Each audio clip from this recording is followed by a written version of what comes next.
మహాబలులు చందమామ కథ. ఒక అరణ్యానికి సమీపంలో ఒక బలాఢ్యుడుండేవాడు. అతని పేరు సరభయ్య. ఆ సరభయ్య ప్రపంచంలో తనను మించిన బలాఢ్యులే లేడనుకునేవాడు. ఎందుచేతనంటే అతను అడవికి వెళ్ళి కట్టెలు కొట్టి మామూలు కట్టెల మోపుకు పదింతలుండే మోపు కట్టి దాన్ని ఇంటికి తెచ్చి తన పెళ్ళాంతో, నేను కలియుగ భీముణ్ణే, చూడు ఎంత పెద్ద మోపు తెచ్చానో అనేవాడు. భీముడివా? నిజంగా భీముడు ఎదురైతే పారిపోవు? బలవంతుడివే, ఎవరు కాదంటారు? మహాబలుడు మటుకు కావు అనేది సరభయ్య భార్య దుర్గమ్మ. ఈ మాట వినగానే సరభయ్యకు కోపం వచ్చి, మాటలతో పనేమిటి, నాకన్నా బలం గలవాణ్ణి చూపించు, అప్పుడు నమ్ముతా అనేవాడు. ఒకనాడు దుర్గమ్మ నెత్తిన పెద్ద కుండ పెట్టుకుని నీళ్లు తేవటానికి బావికి వెళ్ళింది. ఆమె బావిలో చేదవేసి తోడబోతే అది విపరీతంగా బరువెక్కి పైకి రాలేదు. ఆమె ముచ్చెమటలు పోసేదాకా ప్రయత్నించింది, కానీ ఫలితం లేకపోయింది.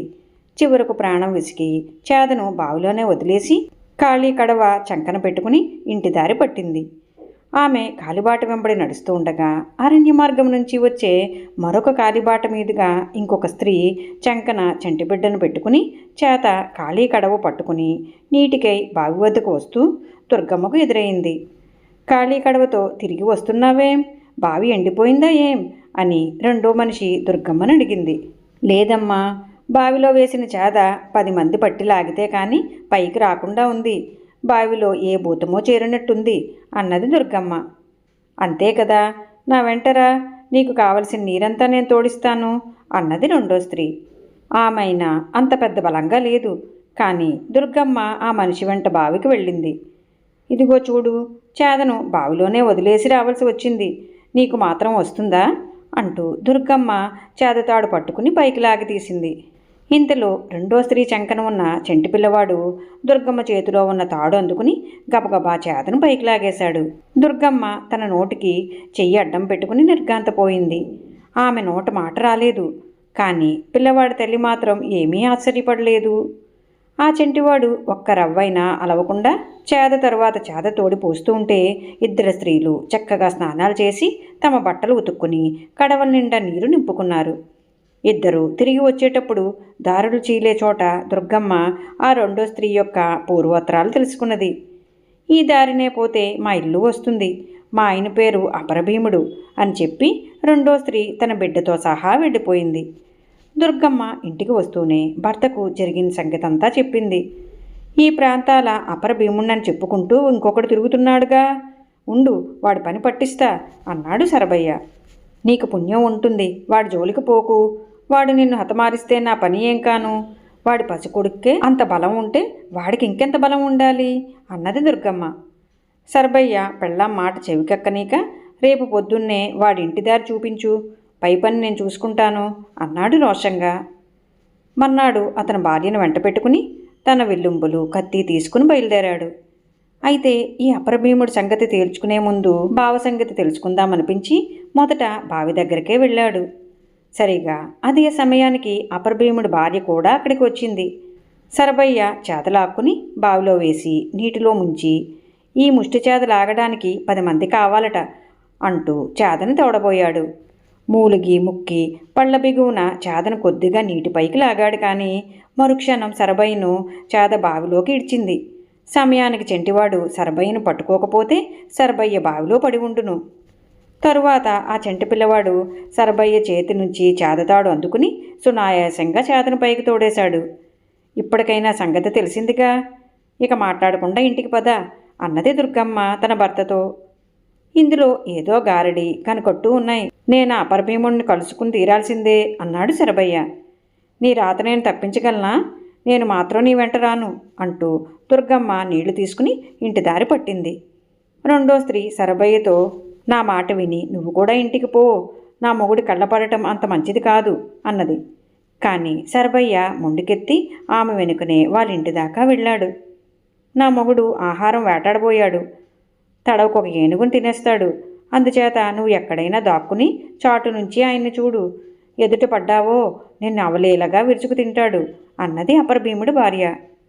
ఆమె సరభయ్యను నిలువెత్తు కడవలోకి దింపింది. అందులో సరభయ్య మునివేళ్ల మీద నిలబడితే కానీ బయట జరిగేది కనబడదు. సాయంకాలం అవుతుండగా పెద్ద సుడిగాలి వీచింది. అపరభీముడు తన ఇంటి ఆవరణలోకి వచ్చి ఏనుగును వండావుటే అని కేకపెట్టాడు. ఆ కేకకు అన్ని వస్తువులు దద్దరిల్లాయి. సర్బయ్య దాగి ఉన్న కడవ కూడా కంపించింది. సర్బయ్యకు వణుకు పుట్టుకొచ్చింది. తనకన్నా మహాబలుడొకడు ఉన్నాడన్నది అతనికిప్పుడు స్పష్టంగా తెలిసిపోయింది.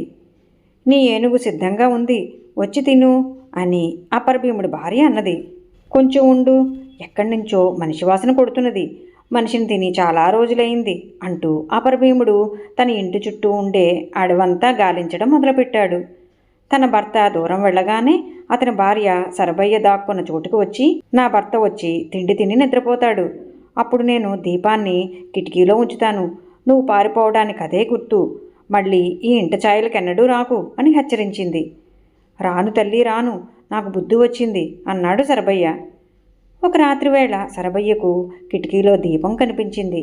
అతను మెల్లగా కడవలో నుంచి బయటకు వచ్చి వేగంగా నడిచి వెళ్ళిపోసాగాడు. అతను కొద్ది దూరం వెళ్ళాడో లేదో పెద్ద సుడిగాలి వచ్చింది. మనిషివాసన అన్న మాటలు వినిపించాయి. అపరభీముడి గొంతు సరబయ్య గుర్తించి కాలు సత్తు కొద్దీ పరిగెత్తసాగాడు. సరబయ్య ఎంతసేపు పరిగెత్తినా అపరభీముడు వెంట తరుముతూనే ఉన్నాడు. సుడిగాలి వీస్తూనే ఉంది. సరబయ్య కాళ్లల్లో సత్తు ఉడికిపోయినా గాలితోపుకు అతను ముందుకు పోతున్నాడు. అతను అరణ్యానికి అడ్డంపడి పరిగెత్తుతూ ఉండటం చేత ఎంత దూరం వెళ్ళినా జనసంచారం తగలటం లేదు. ఇంతలో సరబయ్యకు ఒక దృశ్యం ఎట్టదుట కనిపించి పై ప్రాణాలు పైనే ఎగిరిపోయినంత పని అయింది. అరణ్య మధ్యంలో ఒక మహాకాయుడు అరణ్య మృగాలను ఒక పెద్ద గుట్టుగా పోసి వాటిని పీక్కు తింటూ ఎముకలను ఒక పక్కగా విసిరేస్తున్నాడు. ఎవరు నువ్వు, ఎవరు నిన్ను తరుముకొస్తున్నారు అని మహాకాయుడు సరబయ్యని అడిగాడు. ఒక మహాబలుడు అన్నాడు సరబయ్య వణికిపోతూ. మహాకాయుడు కోపంతో హంకరించి, అడవి రాక్షసుని నేనుండగా మరో మహాబలుడా, రాని వాడి ప్రాణాలు తీస్తాను అని గర్జించాడు.